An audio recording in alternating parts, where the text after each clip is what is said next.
আসসালামু আলাইকুম। আমি professor Maruf Siddiqui, chief consultant, Dhaka fertility centre. আজকে আমরা কথা বলবো আইভিএফ টেস্ট টিউব বেবির সাথে লো এমএইচ এর কোরিলেশন নিয়ে বা সম্পর্ক নিয়ে।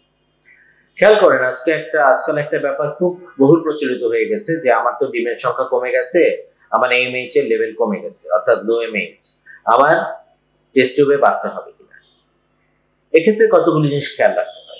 একটা হচ্ছে লো এমএইচ মানেই আইভিএফ এ যেতে হবে তার কোনো মানে নেই, তাদেরকে অন্যান্য পদ্ধতিতেও মাঝে মাঝে পেশেন্ট প্রেগন্যান্ট হতে পারে। লো এমএইচ হলে আমরা পেশেন্টকে কেন আইভিএফ এ যেতে বলি সেই ব্যাখ্যাটি আমি একটু ছোট করে দিতে চাই। একটি কারণ হচ্ছে দেখা যাচ্ছে যে মেয়েটির ডিম্বাণুর সংখ্যা কমে যাচ্ছে, সুতরাং একটা সময় তো হতে পারে যে ৩-৪ মাস ৬ মাস পরে তার ডিম্বাণুর সংখ্যা এতই কমে যাবে যে তার আইভিএফ এ যাওয়া যাবেই না।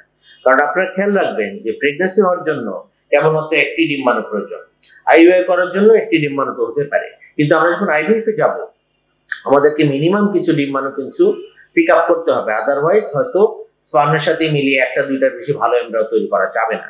সুতরাং যখন মেয়েটির এমএইচ কমে যেতে থাকে আমরা তাকে পরামর্শ দেই তুমি আইভিএফ এ চলে যেতে পারো, কারণ একটা সময় পর্যাপ্ত ডিম্বাণু না তৈরি হলে হয়তো এমব্রায়ো ভালো তৈরি হবে না। খেয়াল করেন যখন একটি পেশেন্টের এমএইচ ধরলাম 1.5 বা 1.2, তখন তার মোটামুটি ডিম্বাণু আছে। আমরা তখন তাকে আইভিএফ করলে যেটা হবে মোটামুটি ভালো প্রকৃতির ডিম্বাণু পাওয়া যাবে, সংখ্যা ভালো হবে এবং হয়তো মোটামুটি ভালো সংখ্যক এমব্রায়ো তৈরি করে রাখা যাবে। তাতে যেটা সুবিধা হবে, আমি যদি ফ্রেশ সাইকেল ট্রান্সফার করতে চাই একটা দুইটা ট্রান্সফার করার পরও বাকি এমব্রায়ো গুলো জমিয়ে রাখা যাবে বা ফ্রোজেন করে রাখা যাবে, যেটা পরবর্তী সাইকেলে আমি ট্রান্সফার করতে পারবো।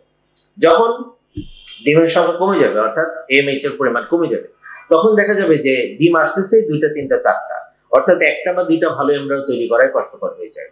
কাজেই ফ্রেশ সাইকেলে ট্রান্সফারই করা যায় না, বেশিরভাগ আজকাল ফ্রোজেন সাইকেলই করা হয়। অথবা দেখা যায় যে এত বড় একটা সাইকেল এতগুলো টাকা খরচ করার পরে একবারে বেশি চেষ্টা করা যাচ্ছে না, কারণ ফ্রোজেন করার জন্য পর্যাপ্ত পরিমাণ ভ্রূণ বা এমব্রায়ো তার থাকছে না। এখানে আরেকটা ব্যাপার খেয়াল রাখবে যে এএমএইচ এর লেভেল যখন কমে যায় কেবলমাত্র ডিম্বাণুর সংখ্যায় কিন্তু কমে না, তার গুণগত মানও কমে যায়, অর্থাৎ কোয়ালিটিও খারাপ হয়ে যায়। সেক্ষেত্রে এমব্রায়োর কোয়ালিটি ভালো হয় না এবং সেখান থেকে প্রেগন্যান্সি রেট কমে যায়। দ্যাটস ওয়াই আমরা পেশেন্টকে এনকারেজ করি যে আপনার এমএইচ কমে যাচ্ছে, আপনার ডিম্বাণুর সংখ্যা কমে যাচ্ছে, সুতরাং আমার মনে হয় আইভিএফ এ গিয়ে আপনি আপনার প্রেগন্যান্সি রেট বাড়ানোর চেষ্টা করেন, অথবা মিনিমাম আপনি যদি এখনো প্ল্যান নাও করেন প্রেগন্যান্সি নেওয়ার জন্য, আপনি এমব্রায়োটা ফ্রিজ করে রেখে দেন যাতে পরবর্তীকালে একটা সুবিধার সময় আপনি এটা ট্রান্সফার করে প্রেগন্যান্সির ট্রায়াল দিতে পারেন।